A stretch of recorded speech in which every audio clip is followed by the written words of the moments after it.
black.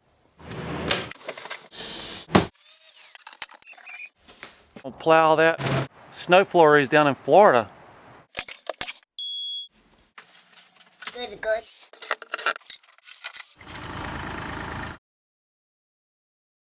Ooh, that's pretty.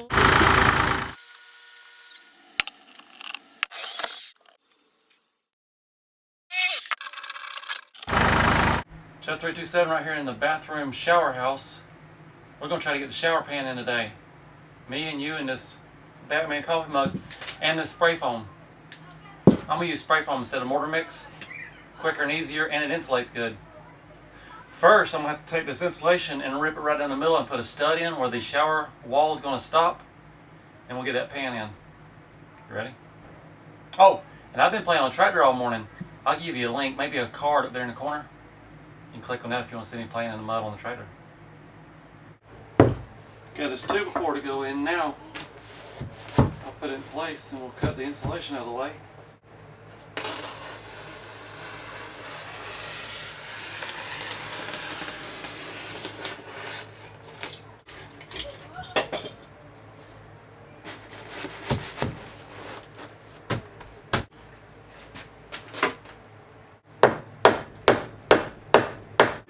Alright, the new stud is in. I'm going to put the shower pan in. Why not?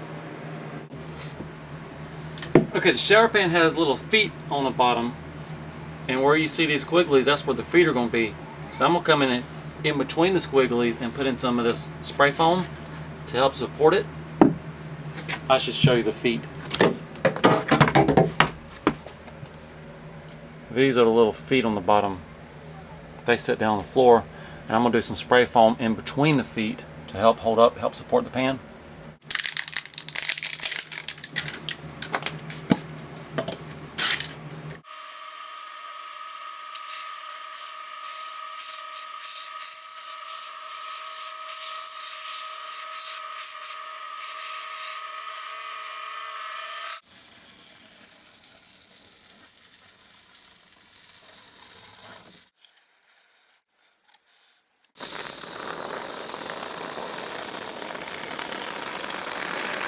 Right here in the shower last night, I had a can of spray foam and I filled in all the cracks that I could find, and then I went and filled in some more cracks. You know, you got to use up the whole can when you open it. Even put some in the crack where we put in the new 2x4. Getting a nice cross breeze. Can you feel it? Well, can you hear it? Now, I'm going to put the shower, the back wall in. See if we can go and attach that. Maybe get this side wall on. Maybe, optimism, maybe even get this third wall on. Let's see how it goes. These shower walls work. They interlock with each other. This one's got a groove. The other one's got a little peg that slides down in that groove. This is the back wall. It has a groove here. This is the side wall. It has a tongue. That tongue goes into that groove. There's another little notch that comes and lays in that little slot. Let me show you the back side. And this is the back side of the side wall.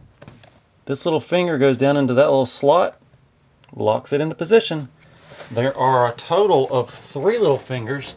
One, there's the second, and then there is the top third one. See how it works? Let's go put it together. Next I'm going to run a bead of caulk that the back wall is going to sit down in to seal it. And we're going to run the bead about here.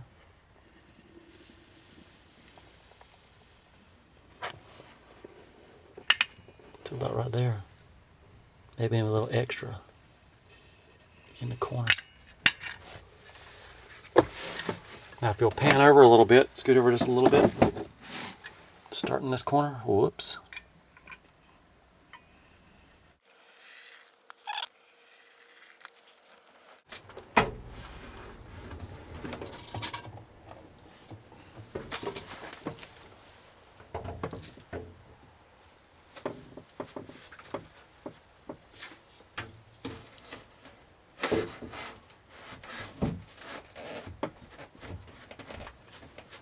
Okay, let's grab the other wall. Maybe we'll put some caulk on this side first. I got all excited, I almost forgot these little clips. I don't really think they're necessary, especially with all the spray foam. I'll put them on there.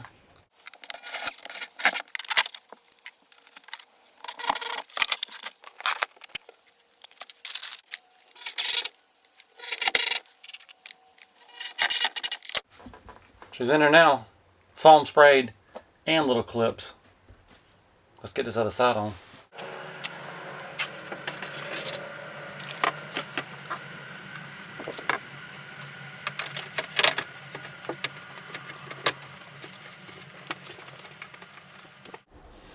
Side wall is in. I suppose I'll drill out these little holes and attach this wall to that stud we put in.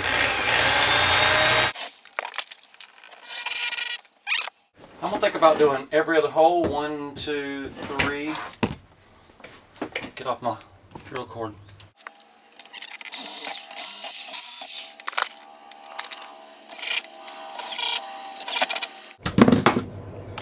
Now, if you'll follow me up to the top of the shower, we have a stud here and a stud there. Put those 2 screws in. Done a dry fit on this third wall. This will be the wall that has the valve hole. And I've already marked where I'm going to cut that hole. You can see the valve back there. I made a little mark. We'll take this back out, drill a hole, and come put it in for the last time.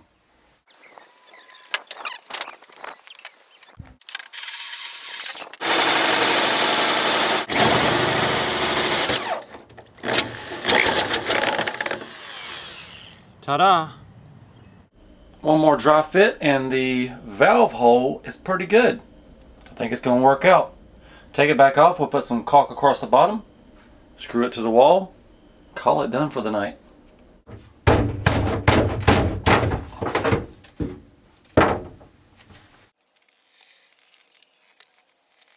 Once your shower wall is clicked into place, that's flush. It'll be flush with the front of your shower pan. Now I'm going to screw it to the wall. Okay, the complete shower valve install. I just took the jigsaw and made a little clearance over here. I've just drilled these 2 holes for my bolts.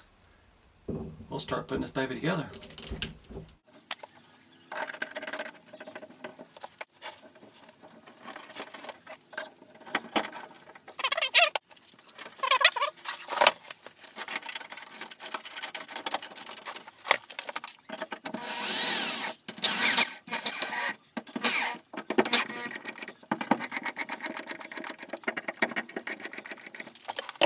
Okay, when putting the handle on, there's a little set screw on the inside of this handle.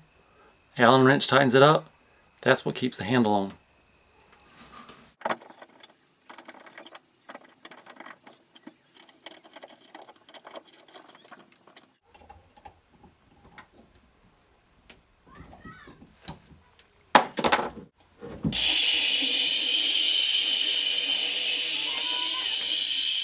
Wash some of that fiberglass off.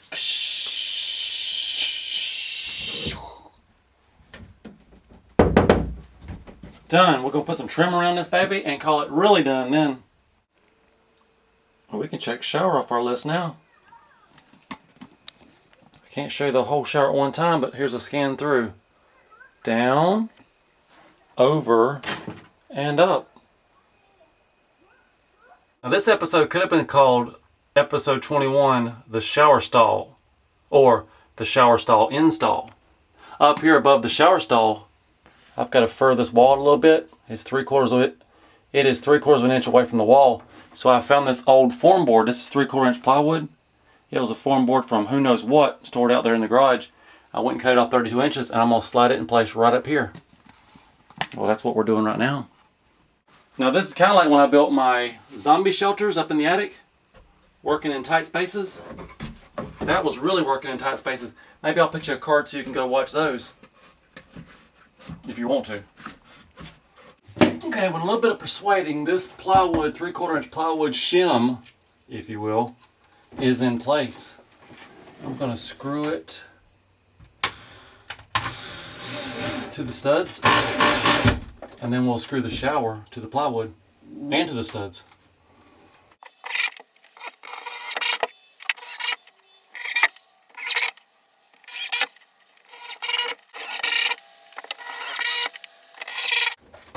Now it'll be time next to trim here, trim up here, trim around the shower.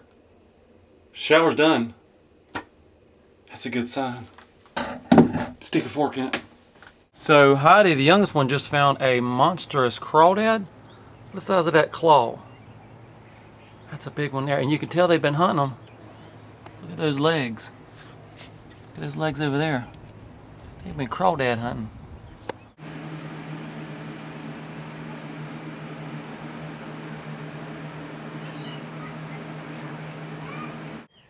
Out here at the shower house, the outhouse shower house, and I was still in the hot water tank, and I should have had my camera. I never go anywhere without my camera, and the one time I didn't have it, there were about 30 or 40 spiders under here. Hope you're not scared of spiders. Anyway, I was thinking maybe little shout out, that might be Sweetheart Herrera, that might be Kitty Bell, that could be Ron F, that might be Mock right there. There's Maverick. 3 right there in the corner. Under pressure, I can't think of your names. But I thank you all for watching. That was a little unintentional. Oh, I got one for you. There's, see that little guy right there? He's out of focus. That might be Bill of Rights. Oh, Ethan Parker. That might be Ethan Parker. Google this for me. I don't know what kind of spider that even is. Red with 8 legs. Patting for a dance. Right out here beside the outhouse shower house, see the hot water tank? There. This is a flowing well, so if we want to go off grid, this one flows without a pump.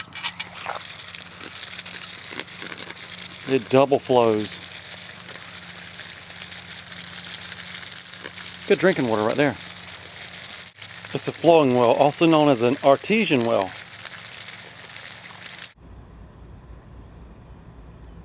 It's getting kind of dark and hard to see, but there's my hot water tank, my solar water heater. And I've got some footer blocks somewhere down there in the dark. I'm gonna put them right here on the corner of the house. Maybe even in the shade during most of the day, and in the evening it will heat up.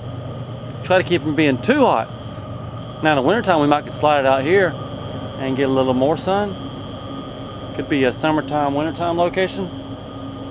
I'm gonna unload this stuff and we'll work on this again tomorrow, maybe in the daylight. This is a general idea of what the tank's going to look like. A couple hoses will be hooked up. Not very pretty, but very practical. I guess practical is good. I need to repaint those water stains, get a new valve for the top that does not leak, and repaint the water stains. And this is going to be our solar heater. Now, in the summertime, it tends to get a little bit hot in this tank. Whew. I got 142 degrees last year. On those days, you can put the hose downstairs. The water comes in on this side and goes out on that side. It would be not hot, just plain warm. Up here's where you get your hot water. Simple, yet effective.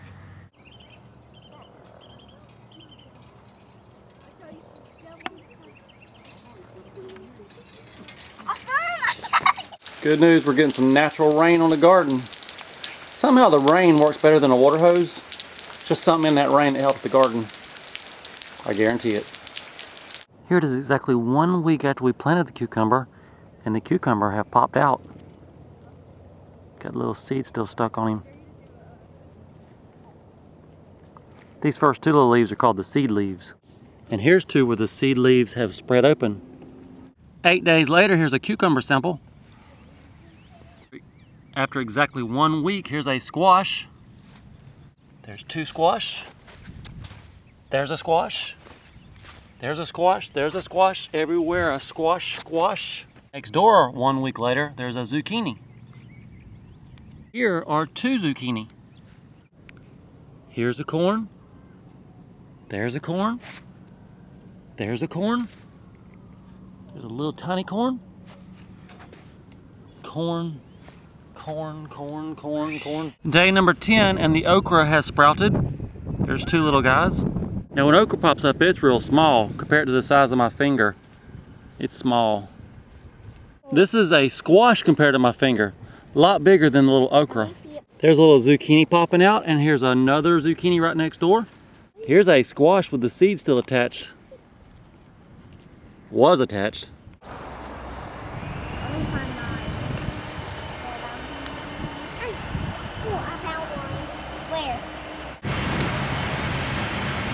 So here's the 12-year-old. He's really getting his gardening thing.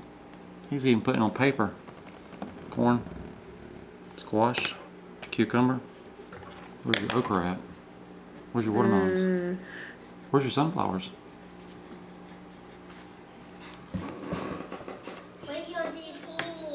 Yeah, where is your zucchini at? Now we've got rain falling on the garden. That's a good sign. What's these little guys at the end? Those? Onion. We gotta find some onion to plant. Glad you reminded me. Okay, if you'll remember that huge grapefruit, I think that was episode number 19. Took the seeds out, I put it in a Ziploc bag with a moist paper towel. And what you see here is the root sprouting out of the seed.